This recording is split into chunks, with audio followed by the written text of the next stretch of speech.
Deep in the Northwest Territories, where the South Nahanni River cuts through mountains that most Canadians have never heard of, there is a valley that local indigenous people called McLeod, the river of the land of the ancestors. Europeans had a different name for it. They called it Headless Valley. The name came from a specific fact: two men who entered the valley in the early 20th century were found dead, without their heads. Over the following decades, more people entered. Some came back. Many did not.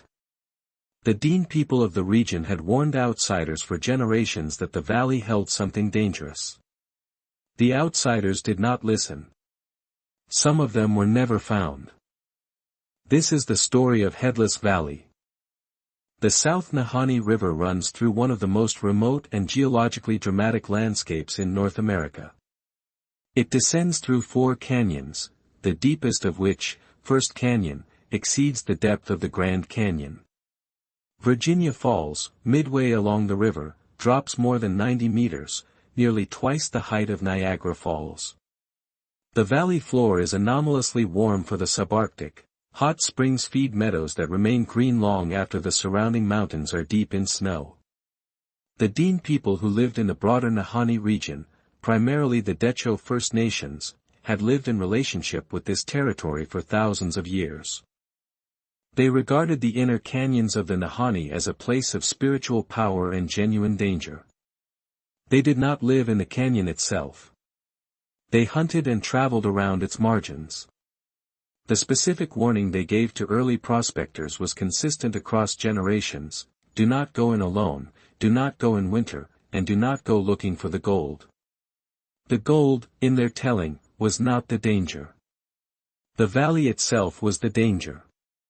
Prospectors in the early 20th century heard the warning. Gold was involved. They went anyway. The story that gave the valley its name begins in 1905. Willie and Frank McLeod were the sons of a Hudson's Bay Company factor, men who had grown up in the north and knew it well. They had been to the Nahanni before. They believed, based on previous expeditions, that there was gold in the upper reaches of the South Nahanni drainage. In 1905, they set out again, this time accompanied by a third man, possibly a German prospector named Martin Jorgensen. They entered the canyon system in summer. They were not seen alive again. In 1908, a search party found their camp on the bank of the river in a location now called Dead Men Valley. The McLeod brothers were there. They were skeletons, sitting upright against a tree, their arms around each other. Their heads were missing. The bones showed no signs of animal predation around the neck. The separation appeared deliberate. The third man, if he had been with them, was never found. No explanation was ever offered. No one was ever charged. The valley acquired its informal name the year the bodies were found. Headless Valley. It was not a name chosen lightly. The rumor that drove men into the Nahanni in the early 20th century was specific: a placer gold deposit somewhere in the upper drainage, large enough to make a man wealthy for life. The McLeod brothers were said to have found float gold, surface deposits indicating a nearby source, on an earlier expedition. They had not mapped the location precisely. When they died, that knowledge died with them. Word of the gold spread through the north despite, or perhaps because of, the deaths. The prospector Martin Jorgensen, if he was the third member of the McLeod party, had filed claims in the area before the 1905 expedition. His body was found separately, years later, in the remains of a burned cabin somewhere in the upper Flat River country. The cause of his death, whether the fire, or something before the fire, was never determined. The gold itself, if it existed in the quantity rumored, was never found. Dozens of men spent decades looking. The valley accumulated their stories and, in some cases, their bodies, and offered nothing in return. The gold became the story that got men to the entrance of the canyon. Whatever happened to them afterward had nothing to do with gold. No figure is more associated with the Nahanni than Albert File. He was a Minnesota-born trapper and prospector who first traveled the South Nahanni in 1927 and returned almost every year for the next 4 decades. He was looking for the McLeod gold. He never found it. What he left behind was an extraordinary record of the Nahanni in the pre-park era, photographs, journals, and a film made by the National Film Board of Canada in 1962, when File was in his 70s, which documented one of his final expeditions up the river. File was not a careless man. He was meticulous, experienced, and deeply respectful of the river's danger.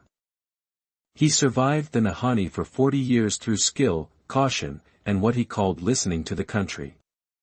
He described the valley in ways that were consistent across his journals, a sense of being watched, an atmosphere that had nothing to do with weather. He did not find gold. He did not disappear. But he spent 40 years returning to a place that had killed or swallowed others, compelled by something he could not entirely name. He died in Fort Simpson in 1973, at 83 years old. He had been to the Nahanni more times than any other living person. He never explained why he kept going back. Albert File was the Nahanni's most persistent visitor. He was not the valley's last casualty. The list of people who died or disappeared in the South Nahanni drainage across the 20th century is long and imperfectly documented. Phil Powers, found dead in his cabin in 1932, cause undetermined. A trapper named Angus Hall, vanished 1936.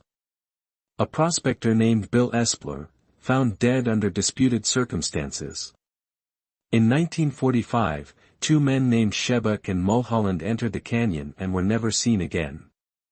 These were men who knew the North, who had skills and equipment appropriate to the environment. Their disappearances were not explained by incompetence. The National Geographic Society sent an expedition in 1928, the first systematic attempt to map the canyon.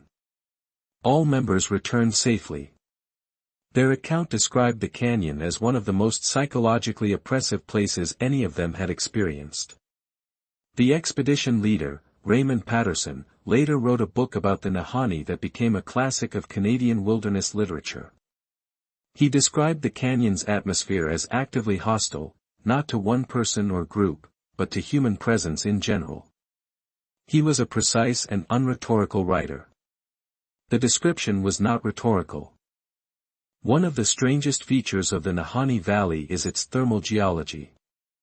Hot springs are found throughout the canyon system, most famously at Rabbit Kettle Lake, where a tufa mound built by mineral-rich spring water over thousands of years stands nearly 30 meters high, the largest of its kind in Canada.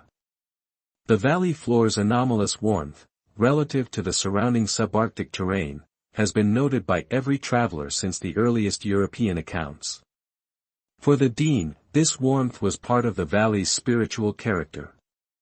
The hot springs were understood as evidence of something active and powerful beneath the ground. For scientists, the thermal activity reflects the region's complex geological history. The Nahanni sits above a zone of tectonic instability that also produces occasional small earthquakes. The combination of steaming hot springs emerging from subarctic soil, the impossibly warm meadows surrounded by frozen peaks, and the complete absence of any human settlement in the canyon, despite its abundant resources, creates an atmosphere that travelers across a century have described in almost identical terms. The valley does not feel uninhabited because resources are scarce. It feels uninhabited because something about it has always made settlement feel wrong. The Decho-Dean people have lived in relationship with the Nahanni country for thousands of years. Their oral traditions about the valley are specific and consistent across generations. The inner canyon was a place of power, accessible to those who knew how to approach it correctly, dangerous to those who did not. This was not a vague warning about wilderness hazard. It was a specific description of a specific place with a specific character. When European prospectors began entering the canyon in the late 19th and early 20th centuries, Dean elders warned them. The warnings were ignored, not because the prospectors were particularly dismissive of indigenous knowledge, though some were, but because the gold superseded everything. The Dean watched the prospectors go in. They watched some of them come out, and some of them not. They said what they had always said, the valley takes what it is given. They were not consulted when the Nahanni was made a national park reserve in 1972. They were not consulted when it became a UNESCO site in 1985. The park bearing their ancestral name was managed for decades without meaningful Dean involvement. That began to change after 2010, when Decho First Nations were recognized as co-managers of the expanded park. The knowledge they had maintained for generations, the knowledge that outsiders had ignored at significant personal cost, was finally being incorporated into how the place was managed. It arrived about a century late. After more than a century of documentation, certain facts about the Nahanni are established.